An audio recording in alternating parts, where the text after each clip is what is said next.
Sebelumnya saya mau perkenalkan dulu SPM Baca ini, meskipun sudah ada beberapa yang hadir sudah mengetahui apa itu lembaga simpul belajar baca. Simpul belajar baca ini diinisiasi oleh 7 CSO atau NS yang tergabung dalam pembuatan forum oleh program USAID Madani. Iya. Jadi programnya berjalan 3 tahun dan alhamdulillah sekarang sudah memasuki tahun kedua. Ya, jadi 7 lembaga inilah yang menginisiasi setelah lulus verifikasi dari USAID Madani. Baik,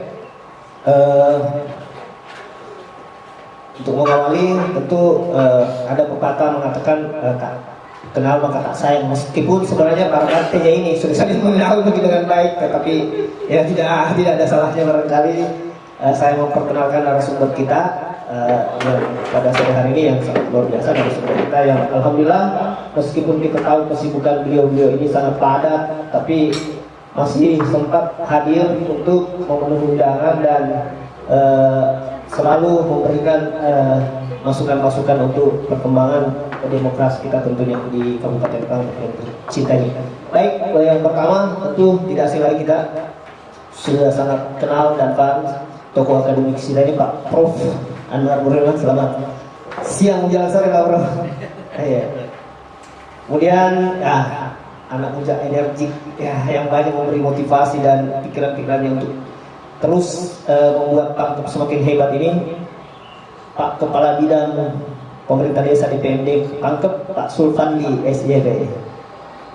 Dan kalau ini saya kira sudah tidak telur asing lagi. Kaknya kita kenal semua, beliau ini adalah seorang yang sangat betul-betul menuangkan pikirannya untuk pengembangan CSO dan juga pemberdayaan di Kabupaten Pangkep. Selamat siang juga Kaknya. Dan tamu undangan juga tentunya ada Ibu Rohani. Ini mantan atasan saya di KPUD. Ibu Rohani dari KPUD dan ada Pak Ketua Bawaslu. Selamat siang Pak Ketua. Pak Samsir. Ada teman-teman dari CSO, ada dari Ansor, rekan saya, Bung Badauni juga rekan saya dari KKDP, dan teman-teman mahasiswa, dan ada Om Daus ini salah satu juga presidium dari Membaca. Baik, untuk mempersingkat waktu, barangkali pertama saya akan ke narasumber pertama dulu, Pak Sulfandi SIP, untuk menyampaikan beberapa mungkin ulasan-ulasan tentang kegiatan pilkades yang baru saja kita lalui di 27 desa, 10 kecamatan ya Pak Kabit ya. Mungkin beliau ada memberikan sedikit pemaparan atau ada hal-hal yang mungkin disampaikan terkait dinamika yang terjadi kemarin, karena kita tahu masih ada beberapa teman-teman dari mahasiswa maupun beberapa civil society yang sedikit menganggap bahwa regulasinya belum inklusif, karena di tingkat PPKD kabupaten dan kecamatan misalnya belum mengakomodir masyarakat umum. Saya kira barangkali dengan hormat saya silakan kepada Pak Kabit untuk menyampaikan beberapa ulasannya. Waktu dan tempat saya silakan. Terima kasih. Ya. Bismillahirrahmanirrahim. Assalamualaikum warahmatullahi wabarakatuh. Kesempatan yang berbahagia ini izinkan kami mewakili atas nama Dinas Pemberdayaan Masyarakat Desa menyampaikan beberapa hal yang mungkin akan menjadi bahan evaluasi dalam hal pelaksanaan pilkades baik tahun ini maupun 2022 mendatang. Karena di tahun 2022 mendatang nanti ada 31 desa yang akan melaksanakan pemilihan kepala desa serentak, dan ini juga menjadi tantangan sendiri karena di 31 desa ini 25 diantaranya ini di wilayah kepulauan. Nah, ini akan menjadi beberapa sentra-sentra poin akan menjadi ulasan-ulasan kita pada hari ini. Bapak Ibu sekalian, di pelaksanaan pilkades saya menghitung waktu yang dipergunakan kemarin sejak proses pembentukan penyusunan regulasi sampai dengan pelaksanaan hari H, itu kami menghabiskan waktu 89 hari. 89 hari dimulai dari proses bagaimana menyusun sebuah regulasi dalam hal ini melakukan revisi terkait dengan peraturan daerah dan juga menyusun Perbup sebagai pelaksanaan petunjuk pelaksanaan teknis untuk Pilkades ini. Di 4 tahapan dalam pelaksanaan Pilkades memang kami banyak menemui kendala-kendala, bahkan secara masif belum sampai di masyarakat terkait dengan seperti apa sebenarnya pemahaman pelaksanaan Pilkades. Karena Pilkades ini secara kasat mata mungkin akan menilai bahwa sama dengan kepemiluan lainnya, tetapi ada esensi-esensi yang memang berbeda dan diatur khusus di dalam pelaksanaan Pilkades. Mungkin saya mulai di tahapan persiapan. Di tahapan persiapan memang dimulai dari bagaimana membentuk kepanitiaan sendiri, dan alhamdulillah dari kepanitiaan kami ini juga membantu karena sebagian besar ini adalah pernah mempunyai pengalaman di penyelenggara kepemiluan.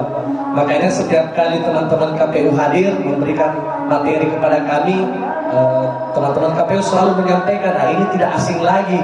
Nah ini juga salah satu menjadi nilai tambah kami, karena proses-proses ini cukup mudah dipahami oleh para penyelenggara. Nah di dalam perjalanan di tahapan persiapan sendiri ini sampai memang dengan terbentuknya beberapa regulasi termasuk sosialisasi. Nah ini mungkin ke depan kami akui sendiri bahwa proses sosialisasi ini yang tidak mudah, bagaimana menerjemahkan sebuah konsep, sebuah aturan ini sampai dengan ke tingkat masyarakat. Karena masyarakatlah yang harus tahu juga bagaimana regulasi-regulasi yang diatur di dalam peraturan menteri, peraturan daerah maupun peraturan bupati. Ini memang yang kami akui belum sampai di tataran tingkat masyarakat sebagai partisipan kepemiluan di Pilkades ini.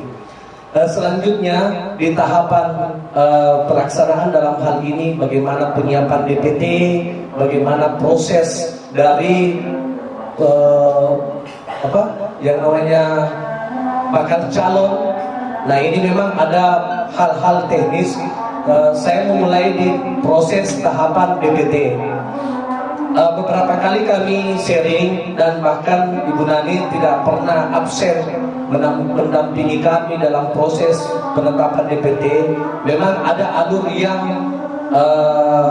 tidak berlangsung lama di dalam menetapkan DPT. Mohon izin Prof, di proses perjalanan kemarin Ibu Nani mendampingi saya dengan teman-teman panitia. Kami di kepanitiaan hanya mendampingi kurang lebih 1 bulan Prof. 1 bulan untuk men-tracking semua, mulai dari proses pemutakhiran data pemilih sampai dengan proses daftar pemilih tetap perubahan. Nah inilah yang memang kerja-kerja ekstra kami kemarin, dan mau tidak mau seperti itu yang harus kami lakukan. Namun Prof, ada hal yang sangat menjadi penting di dalam pelaksanaan DPT berdasarkan hasil evaluasi teman-teman KPU juga, bahwa ini yang terkait dengan pemilih yang berdomisili atau tinggal sebagai persyaratannya harus 6 bulan berturut-turut. Kendala inilah yang kami temukan di berbagai desa, di berbagai TPS yang ada di Pangkep. Bahkan kami harus membangun kembali, mengulas kembali dengan Dinas Capil, bagaimana kami mendapatkan sebuah data bahwa yang bersangkutan ini betul-betul sudah berdomisili 6 bulan. Nah ini banyak kejadian yang kami temukan Prof. Ternyata alhamdulillah di teman-teman Dinas Capil ada namanya surat keterangan pindah data. Nah inilah salah satu dasar sebagai bentuk bahwa yang bersangkutan ini sudah berlangsung 6 bulan secara administratif di desa yang bersangkutan. Tetapi secara faktual memang Prof, kami banyak disampaikan oleh teman-teman PPKD, Pak bagaimana kondisinya kalau memang yang bersangkutan itu betul-betul lama nih Pak, tetapi memang secara tertib administrasi itu belum memenuhi. Nah ini juga kemarin membuka berbagai ruang spekulasi bagaimana mengakomodir masyarakat sebagai hak politik, hak konstitusional di dalam penyelenggaraan pilkades. Nah, ini yang menjadi poin penting juga yang memang kami akui secara regulasi, baik di Perda, di Perbuk ini masih belum secara gamblang menyebutkan benang garis merahnya seperti apa kedudukannya masyarakat diperhadapkan dengan tertib administrasi kependudukan. Hal lain yang terkait dengan di DPT ini, Prof, kemarin ini juga akan menjadi sebuah perbedaan di kami, khususnya di Pilkades. Kalau di kepemiluan mungkin masih membuka ruang ada namanya pemilih ber-KTP. Yang penting dia memiliki KTP dan di wilayah misalkan Kabupaten Pangkep ini masih bisa memberikan hak suaranya. Tetapi di Pilkades kami, karena kami terfokus dengan satu desa, sehingga kami harus mengunci bahwa pemilih yang bisa memberikan hak suaranya pada Pilkades adalah yang terdaftar di dalam DPT. Masih menuai kritikan-kritikan kemarin dari teman-teman kita dari mahasiswa. Saya kira untuk itu kita serahkan ke Pak Prof untuk memberi sedikit masukan baik dari perspektif demokrasinya maupun dari perspektif hukumnya atau regulasinya. Namun tentu saja apapun yang kita lakukan, ya sebaik apapun pesta kita, itu selalu ada celah. Ya. Orang tua kita di kampung itu sering memberi nasihat. Ya. Kalau aku melok dicaca, melok acara. Ya. Seperti itu. Ya. Jadi kalau mau dicela silakan bikin pesta. Ya, karena tidak ada pesta yang sempurna. Ada semua ide. Kerjena. Kalau nani, misalnya seperti itu. Dia sate, ukuran bumbu, ada sate. Ya. Acaranya dia tidak kecut. Terus kami yang egaan dia solo dan ini seperti itu. Jadi ya ini pesta sudah selesai dan kita sudah tahu pasti ada celahnya. Apalagi kalau pesta itu memang sudah ada celahnya. Kita berusaha saja sudah maksimal, itu masih ada celahnya. Apalagi kalau kita tidak maksimal. Tempat dan waktu saya persilahkan Pak Prof. Di mana-mana, ya, dalam pemilihan itu selalu ada kelemahan. Kelemahan itu bisa datang dari penyelenggara, bisa datang dari peserta, dan bisa datang juga dari regulasi. Seringkali penyelenggara itu menjadi cacat karena regulasinya yang seperti. Bawaslu tidak bisa berbuat banyak. Ya, mohon maaf ya. Dan selalu dikatakan magabu, makan gaji buta, gitu ya. Lagu kasih dan ya. Bahkan dengan panjang ini magabu, gitu ya. Gitu ya. Katanya makan gaji buta. Padahal memang ketentuannya seperti itu. Bagaimana memproses caleg kalau undang-undangnya bilang tidak bisa diproses? Kita masuk bagaimana dengan pemilihan kepala desa. Yang tercela, ya, saya sebut saja seperti itu. Yang tercela, yang kita lihat di media, pencalonan dan tahap penentuan bakal calon seperti itu. Yang paling banyak ya, misalnya ya, karena itu juga ada regulasi yang salah. Mengapa saya katakan ada regulasi yang salah? Kita memang ingin sempurna, tetapi harus dipahami bahwa Perda itu kedudukannya apa. Boleh tidak menyimpangi ketentuan yang di atasnya, apalagi Perbuk. Perbuk mau mengandung sanksi tidak bakalan. Ya, itu kita akan ditertawakan orang terhadap Perbuk yang mengandung sanksi. Karena dia cuma petunjuk saja, dan itu juga kalau ditunjuk oleh Perda. Nah, ini banyak kan yang biasa bikin, ya tidak diminta bikin Perda, bikin Perda. Padahal bukan itu. Tidak ditunjuk Perbuk, bikin Perbuk. Padahal Perda itu hanya dibuat kalau diperintahkan oleh undang-undang atau perintahkan oleh ketentuan lebih lanjut yang akan diatur dengan Perda. Ini bagi Perda. Kalau tidak disuruh kita baru bikin, ini terlalu rajin kita. Tangkis itu, ini tidak persoalan. Iya. Kemudian kita lihat ya, misalnya mengenai pemilihan kepala desa itu kan akan diatur dua macam cara, bisa serentak, bisa bergelombang. Nah, Kemudian yang diatur dengan Pergub, ya, dikatakan ketentuan lebih lanjut mengenai interval waktu pemilihan kepala desa secara bergelombang diatur dengan Pergub. Jadi yang di Perda,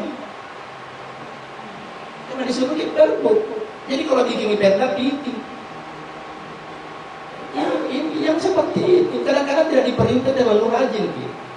Ya, ada tuh gitu orang bagus tidak diperintah lah kerja. Ya. Tapi kalau ada tuh orang yang bekerja tidak diperintah kepo namanya. Itu bahasa gaulnya. Ya. Jadi yang dikepo kalau tidak disuruh gitu. Ya. Itu persoalannya. Nah, kemudian ya sudah cocok lah. Nah, sekarang ini yang kita lihat kenapa tidak ada sanksinya, kenapa tidak ada apa-apanya penerapan itu, terutama penegakan sanksi. Yaitu karena kita lihat yang ditugasi itu, kalau kita lihat tugasnya panitia pemilihan kota, kabupaten kota, itu luar biasa. Dia bertugas sebagai legislatif, dia eksekutif, dia tentu dia yudikatifnya. Ada semua, ambil semua. SDM-nya bagus, serahkan manual. Jadi cukup sudah lah gitu ya. Bawaslu saja yang diberi hanya 2. Ya. Pengawasan dan juga sekaligus adalah menjadi hakim, kerepotan. Apalagi kalau dikasih 3-3-nya, ya. Dikasihlah sebahagian kepada yang di desa itu ya, panitia pemilihan desa. Ya, tetapi kan sedikit jadi berfungsi KPU di situ. Ya, tetapi kelihatannya banyak juga tugasnya panitia pemilihan kabupaten. Ini yang tapi itu bukan salahnya Perda, tapi itu salahnya Permendagri yang mengatur lebih jauh seperti itu. Nah, di tahap persiapan baguslah itu. Nah, tetapi dicederai, ya. Kalau kita lihat ya, ini saya mengatakan panitia kabupaten itu multifungsi. Tapi sementara dia sendiri bingung bagaimana mengawasi, ya. Bagaimana terutama ya yang pindah masuk itu ya, masuk keluar penduduk, pemilih tambahan, pemilih pemula. Nah ini juga ya terkadang memang kita kan begini, terlalu bermain dengan hati, gitu ya. Kita hilangi haknya, tidak daftaran, siapa suruh tidak punya KTP? Kan seperti itu. Nah, padahal dia tidak ingat bahwa prinsip hukum itu lex dura sama scripta. Hukum itu kejam, tapi begitulah adanya. Ya pokoknya apa? Seperti itu. Jadi jangan lagi lihat itu hilang kita hak yang sisi lainnya nah ibu dikai. Apakah ada hilang haknya? Dia hak memilihnya hilang karena dia sendiri yang salah. Kenapa tidak punya KTP? Jangan menuntut hak kalau belum melaksanakan kewajiban. Dalam Islam begitu. Tapi sekarang kan tidak begitu orang. Terlalu banyak menuntut hak kalau kewajiban tidur, bahkan marah. Nah ini yang persoalannya. Jadi jangan juga terlalu besar rasa kasihan, karena itu akan merusak kepastian. Ya. Nah, jadi kita bermain di ranah itu. Lalu, oke, saya tidak bermain di pemutahiran data, tetapi itu hanya saya ingatkan bagaimana supaya pemilih itu bisa diawasi untuk mendaftarnya seperti itu. Ya, karena ini juga mengajak masyarakat untuk berdisiplin. Kalau kita selalu mengatakan, masyarakat kita masih ketinggalan berarti, apakah kita akan membiarkan seperti itu bodoh terus? Kadang-kadang orang menjadi pintar ketika pernah dihukum. Coba maki, waktu kecil kalau tidak pernah dicubit, tidak berubah gitu. Jadi kita tidak pernah ditunjukkan yang mana yang benar. Begitu dia tidak didaftar waktu pemilihan, astagfirullah, kenapa? Tidak akan mengulang itu. Dia pasti begitu ada apa-apa, cepat pulang pengalaman mas saya tidak didaftar waktu. Tapi kalau dimanja jangan dulu tidak daftar, tonjak daftarkan lagi. JAB, begitu. Apa kita akan membiarkan seperti itu? Ya, saya selalu dikatakan seke apa segala macam. Bukan seke. Kita harus mengajar mereka dengan tegas. Karena terkadang ada orang yang dipaleci, ada orang yang harus dipaleci. Jadi tergantung, ya. Jadi sikonnya juga kapan seperti itu. Nah, kemudian menjadi persyaratan calon kepala desa sangat jelas di Permendagri seperti itu. Ya. Walaupun memang tidak ditutup di situ dengan kata disebutkan bahwa syarat lain yang diatur dalam Perda. Silakan bikin syarat lain, tetapi tidak lagi mengatur syarat yang bertentangan dengan syarat yang di atasnya. Ya, saya suka dengan beberapa perbu di wilayah Perda perubahan apa segala macam. Kalau ASN harus seperti ini, kalau dia perusahaan harus di sini. Silahkan, karena memang tidak diatur. Itu memang bagus dan itu memang menunjang. Bukan buat sesuatu yang bertentangan dengan peraturan yang di atasnya. Itu pilih namanya. Iya. Nah, kemudian kenapa saya katakan pilih contoh? Dalam hal bakal calon memenuhi persyaratan lebih dari 5 orang, panitia melakukan seleksi tambahan dengan menggunakan kriteria pengalaman bekerja di lembaga, tingkat pendidikan, usia, dan persyaratan, dan lain sebagainya. Jadi yang diminta untuk dites, diseleksi, itu yang 5 lebih, yang di atas 5. Yang di bawah 5 tidak. Tapi kita mau seperti itu. Nah, tentulah dengan argumen yang menurut saya sangat mudah dimentahkan gitu ya. Nanti kita lihat bagaimana tadi sudah disampaikan oleh Pak Dik Fadli ini tentang argumennya untuk menentukan pemenang. Nanti saya lihatkan apakah memang seperti itu cara menentukan pemenang. Kenapa saya katakan begitu? Kita ini kalau diubah malah ditunda 20 hari. Itu perpanjang pendaftaran kan? Kenapa mau tes kalau 2? Oh, hanya untuk menentukan pemenang. Kenapa 5 kau gugurkan? Standar ganda kan? Tidak boleh orang membuat seleksi yang standarnya ganda. Sekali gugur ya gugur, sekali tidak ya tidak. Seperti itu. Tapi undang-undang mengatakan yang 5 harus gugur, ya gugur. Jadi ya maka kenapa diseleksi karena gugur? Ya seleksinya itu juga 5 orang yang kalau lebih dari itu, dan itu seleksi tambahannya itu hanya pengalaman bekerja di lembaga. Itulah tadi saya suka ada scoring pengalaman bekerja itu berapa skornya, tingkat pendidikan berapa skornya, usia berapa skornya. Ya kalau mau ditambah-tambahin silakan ditambahin gitu. Seperti itu. Tapi yang ditentukan oleh Permendagri itu hanya 3. Ya, itu pengalaman, pendidikan, usia. Seperti itu. Jadi jangan pilih yang sudah memenuhi syarat, harus diseleksi lagi. Karena kalau 2 orang diseleksi gugur, mau dicari lagi. Tunda 20 hari, jama-jama buku, jambu namanya itu. Ya, jama-jama buku. Ya. Uji kompetensi lagi, ya kan itu. Ya. Kemudian sebenarnya Perda 1 2016 itu sudah cukup benar dan sesuai dengan Permendagri.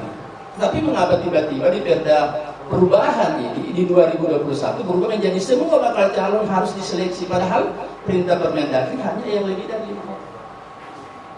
5. Itu problemnya. Dan lebih menyedihkan lagi, Perda cuma berapa lembar? 16 lembar kalau saya tidak salah. Sementara peraturan bupati 160 lembar. Tangkis itu perda perdana umum. Itu kan, itu menunjukkan bahwa kita ini membuat ketentuan tidak ngerti apa sebenarnya. Masa peraturan teknis yang satunya pasal suruh dia bikin berkumpul panjangnya 160 halaman deh, tangkis nih.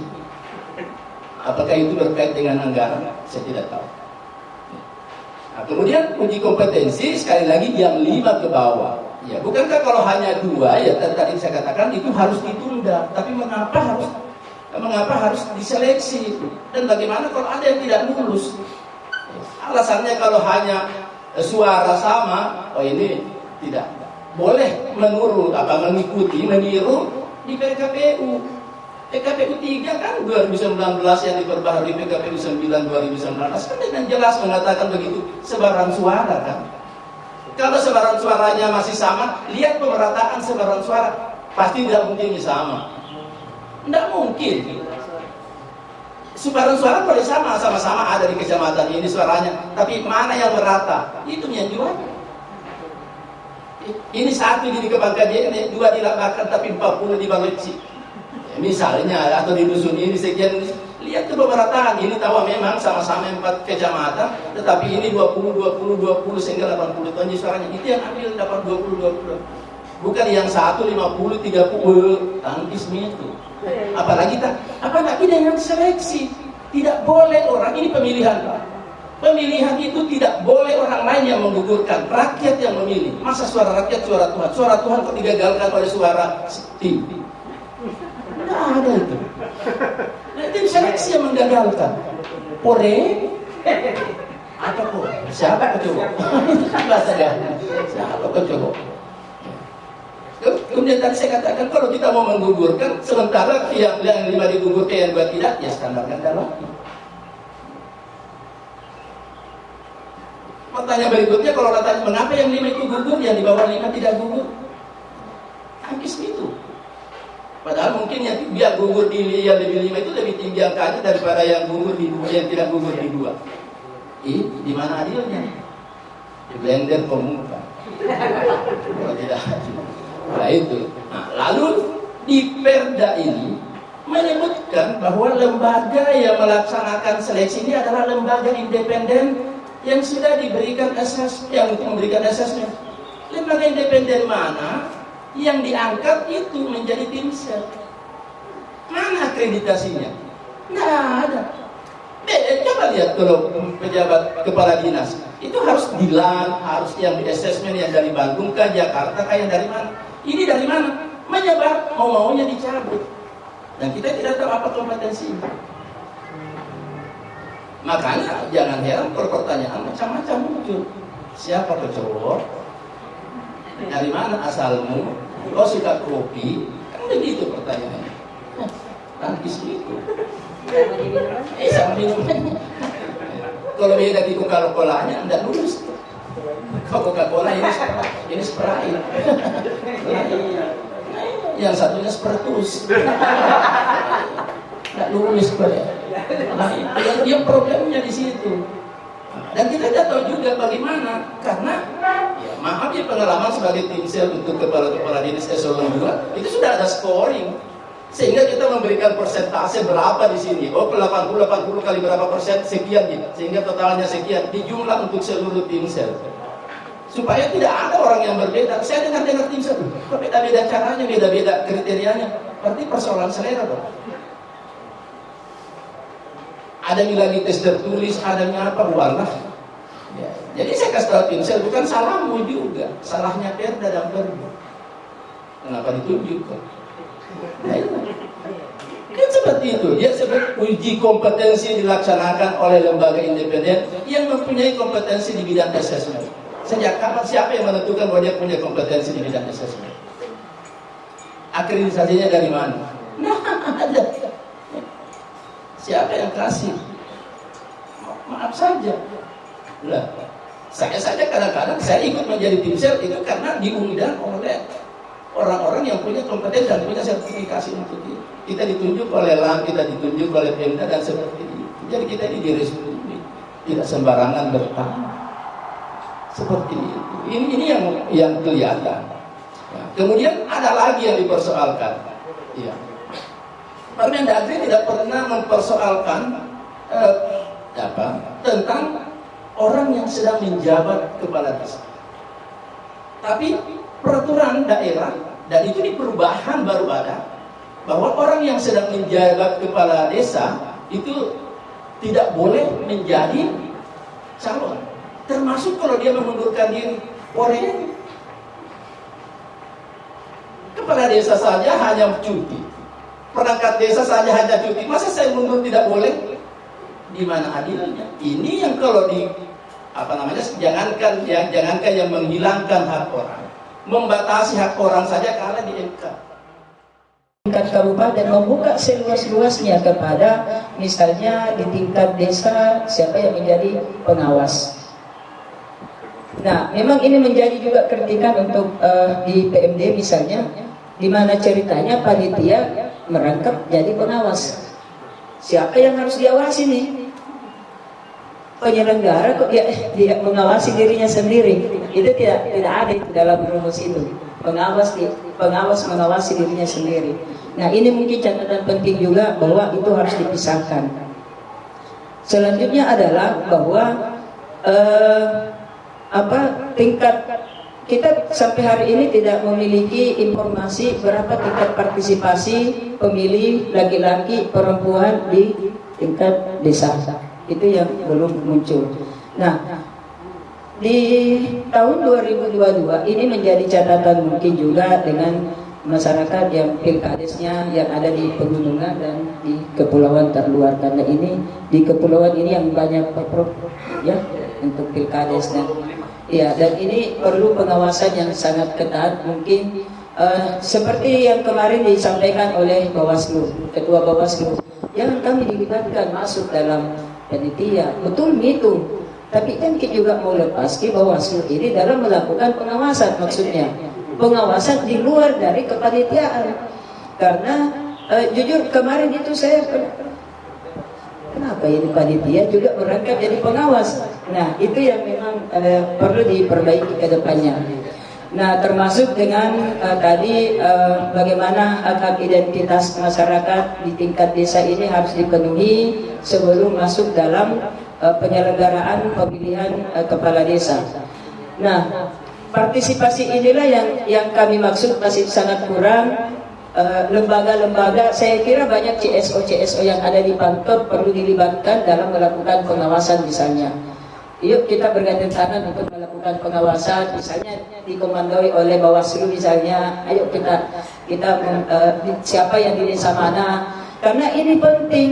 Tadi kan sudah tidak ada regulasinya soal money politik, tidak ada juga pengawasan. Selesai sudah bareng Pak.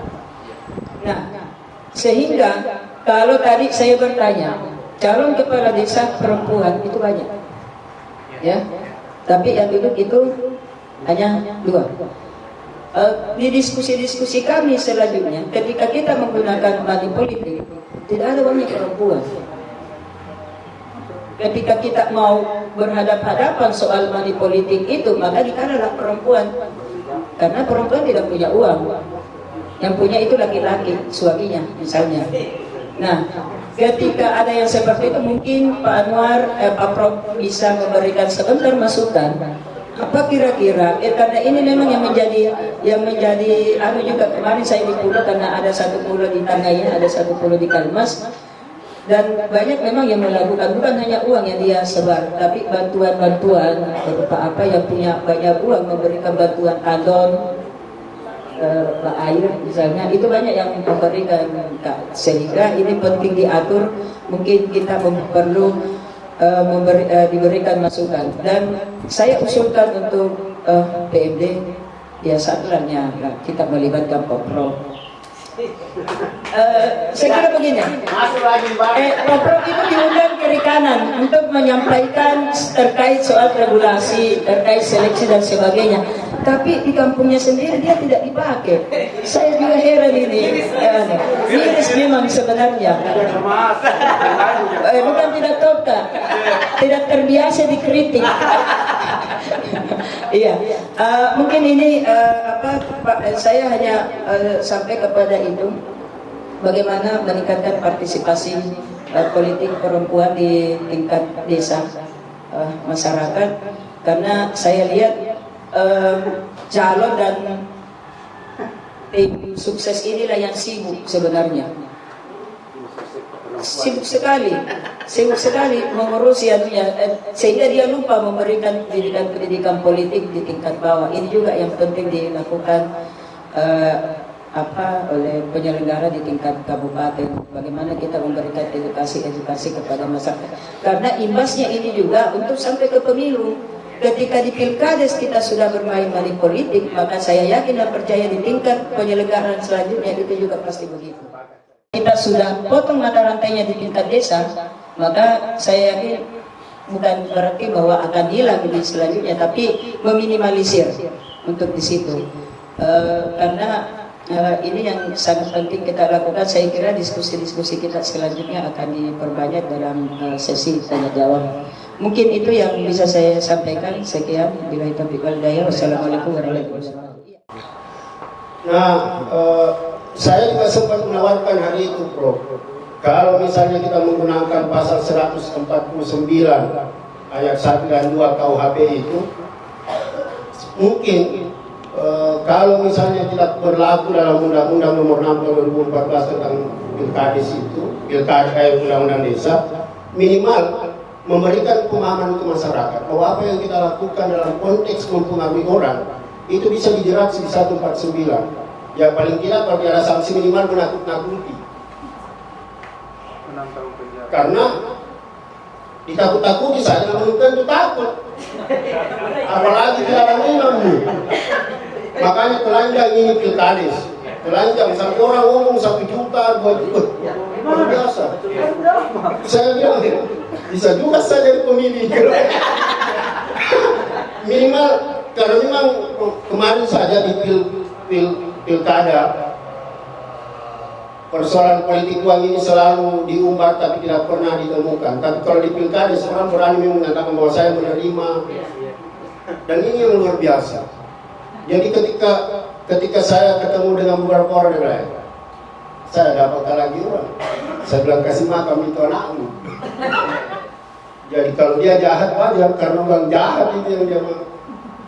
Ya boleh, hati-hati sama dia nih. Kalau memang saya ini pasti mati bersosialisasi ke orang untuk tolak itu, tapi kita lakukan. Jadi kalau misalnya nanti kepala desa tidak lagi berpikir tentang nasibka, jangan wajar nih. Sudah makin bayar. Ini kemudian yang saya khawatirkan kalau misalnya di 2022 besok pilkades dengan regulasi yang sama. Kita memang tidak berani melakukan temuan hukum misalnya di situ kalau bahasa pengadilan temuan hukum, memang kita tidak berani melakukan itu. Cuman memang butuh tinjauan akademik terhadap itu. Saya memang waktu baca perda sempat berpikir seperti apakah memang ruang-ruang akademik hilang di sini. Kalau yang buat regulasi itu semuanya politisi pasti ujung-ujungnya kepentingan. Iya. Makanya ketika undang-undang partai politik memberikan kewenangan kepada parpol untuk menyampaikan pendidikan politik itu tidak mungkin bisa terwujud karena subjektivitas sekali itu, subjektif sekali. Makanya lebih bagus kalau KPU dengan Bawaslu yang diberikan ruang. Cuma memang kita tidak pernah diberikan ruang untuk itu. Bahkan setelah pilkada ini, setelah pemilu, saya bilang kami yang urus kalian. Setelah itu kita tidak dipikirkan lagi. Luar biasa, maksud saya ini fenomena yang luar biasa bahwa orang-orang yang berada dalam kepanitiaan penyelenggara pemilu pilkada itu kemudian menjadi bersekenting pasca itu semua. Bukan siapa-siapa lagi setelah itu. Makanya kita juga saja. Ketika pilkades kami mau dilibatkan, saya bilang maaf. Apalagi ada norma prop yang menyatakan panitia kabupaten bertanggung jawab ke bupati. Saya bilang perawan juga ini. Bawaslu bertanggung jawab ke bupati, itu bisa masalah lagi. Belum lagi Prof Muhammad di sana dengan ketua DKPP sudah menganggap hati-hati nih Bawaslu salah sedikit tapi power ini saya habisin. Makanya kami menghindar Prof, dan alhamdulillah tapi kencang hati saya berbunyi. Apa ini Bawaslu tidak hadir di tengah-tengah saya bilang tidak ada kewenangan saya. Ada beberapa orang, telanjang ini orang bagi-bagi saya. Kalau mau kita gurumi kita, karena seandainya saya punya kewenangan, boleh jadi. Dan untung saja, karena saya bilang begini Kak, kapan Bawaslu dilibatkan, 2 hari gini kantor Bawaslu hancur. 27 desa datang. Iya, 27 desa. Apalagi kalau kami terlibat dalam persoalan sengketa. Nah, makanya kemarin saya bilang kalau untuk mendiskusikan itu kita punya ruang. Tapi kalau misalnya sampai pada tingkat mengeksekusi, kami lebih baik menyerah memikirkan hal-hal lain minimal untuk pilkada dan pemilu yang akan datang. Jadi saya pikir itu Kak, terima kasih banyak bahwa memang ada nuansa-nuansa hukum yang mesti ditelisik ulang ini secara bersama-sama. Mungkin kalau saya cuma menimpali harinya bahwa memang perlu ada pelibatan. Tidak akan sisi juga Kak Prof. Saya memang berempati bahwa ketika beliau ada di Luwu Timur dan tidak berpikir berapa jarak yang harus dia tempuh beliau untuk memikirkan kualitas demokrasi kita, Kabupaten Pangkep masa tidak berpikir sampai sejauh itu. Bukan gini, tidak ada di maksud saya memang akan melihat ada kapasitas beliau yang tidak bisa kita lakukan seperti itu. Cuma memang ya terkadang memang Kak, orang-orang kritis tidak digunakan di kampung. Wabarakatuh. Ya, tadi kalau Pak Samsir sudah menyampaikan sedikit pandangannya dan juga sedikit curhat-curhatannya. terkait keterlibatan Bawaslu untuk bisa mengawal atau mungkin membantu PPKD di dalam menyelenggarakan Pilkades kemarin ya, bahwa secara kewenangan sama dengan KPU kita memang tidak diatur untuk bisa terlibat secara penuh terlibat dalam bentuk kepanitiaan ataupun sejenisnya. Namun keterlibatan lembaga penyelenggara di sini lebih ke sharing ya, sharing pengalaman, sharing pendapat, kaitannya dengan tahapan-tahapan yang bisa dikatakan hampir semua diduplikasi oleh panitia penyelenggara Pilkades ya. Nah, mungkin yang pertama karena ini adalah refleksi Pak Prof, jadi saya mohon izin Pak Fadli, Kak Nia, karena ini refleksi bahwa kita harus melihat sedikit ke belakang untuk bisa sampai di hari ini. Ada beberapa tahap-tahap yang sudah kita lewati, langkah-langkah yang sudah kita lewati. Saya ingin mengatakan tahun 2019 saat KPU dan Bawaslu bersibuk mempersiapkan penyelenggaraan pemilu, waktu itu isu pelaksanaan Pilkades sudah gencar dilakukan ya, itu 2019. Tetapi kemudian ditunda karena adanya pemilu ya, jadi satu suksesi pemilu dilewati. Masuk tahun 2020 ya, isu Pilkades kembali ditunda karena ada pilkada.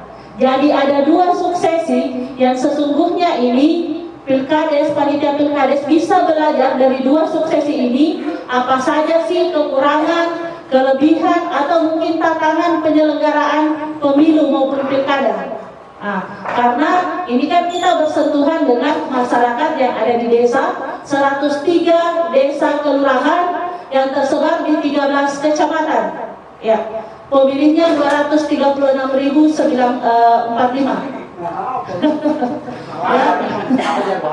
Ya, seperti itu.